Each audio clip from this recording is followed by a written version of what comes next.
I'm Ashley Heidemann from JD Advising, and in this session we're going to talk about common bar exam memorization mistakes that we see students make. If you're aware of these 4 common mistakes that students tend to make when they memorize, then you're much less likely to make these mistakes when you go on to memorize your bar exam outlines. So the first mistake that we see students make, and this is by far the most common, is they don't put in the time to memorize. And there's a lot of reasons for this. They don't know how to memorize, for example. Their bar review course doesn't tell them they need to memorize, so they don't make it a priority. Or they think they have everything memorized, even though all they know is the general principles and they don't really truly have the nuances of law memorized. So this is probably the most common mistake, is that students don't put in the time. They don't make it part of their daily schedule, or at the very least, part of their weekly schedule to sit down and memorize their outlines.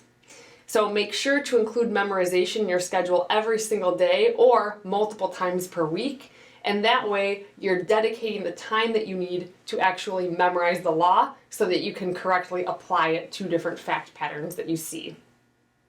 So that's the first mistake and the most common mistake that we see students make. The second mistake that we see students make is they mistake movement for active learning, okay? So they will have an outline and they don't want to just read their outline. We all know just reading is a very passive thing, and you have to be actively memorizing your outline. So you should be quizzing yourself, covering it up, rewriting it, trying to say it out loud, color coding your outline, making charts or diagrams, doing something active. But some students will, instead of doing one of these active learning techniques, they'll do something like trying to rewrite their outline perfectly. Or they'll retype their whole outline word for word. So they're not really quizzing themselves or actively learning the outline. Instead, what they're doing is just simply, they're moving. I mean, their fingers are moving, they're typing or they're writing, but they're not really learning. They're not quizzing themselves, they're not reorganizing the data in their outline. They're mistaking movement for memorization. And a little tip is, if you can do something else while you're memorizing, like if you can watch TV, or if you can have a conversation with someone, or pay attention to text messages or whatever, then you're not really memorizing, because memorization requires all of your attention. So if you're just kind of retyping or rewriting your outline, then it's not actual active memorization. So make sure not to do that, because it takes a lot of time to retype or rewrite a whole outline, especially when you have so many outlines. And so you'll save yourself a lot of time if you are aware of this from the beginning and you don't do that. Another mistake that students make is trying to make flashcards for every single part of every single outline. Now, flashcards are not bad, okay? We even give flashcards to students. They're really not bad. They can be great tools for memorization. But there are 2 problems with flashcards that you want to be aware of. The first is, if you make your own, you're going to spend all of your time making flashcards. We've had people that have this experience.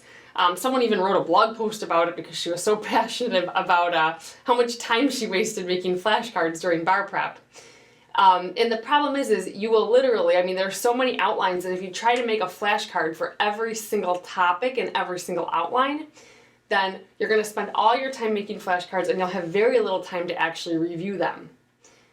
And flashcards can also be kind of passive. I've seen students, writing out flashcards while they're watching TV. So they're really not even learning by the process of making the flashcards, and then they're truly wasting their time.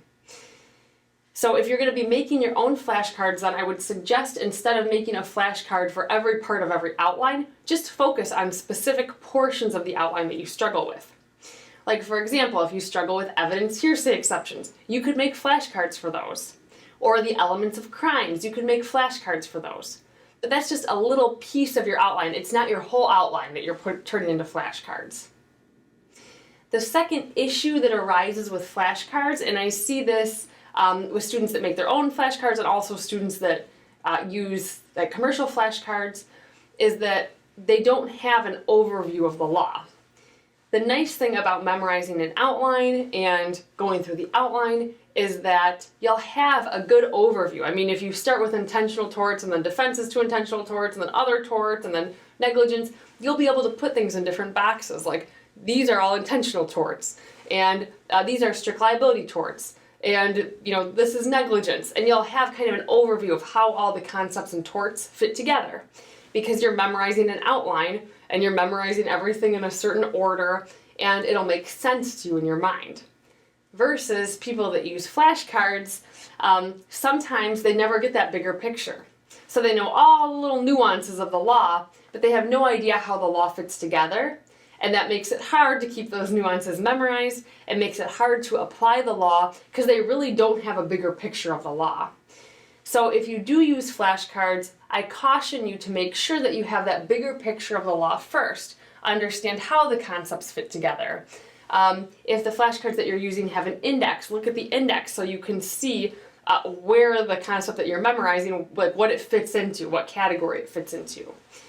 This will help you.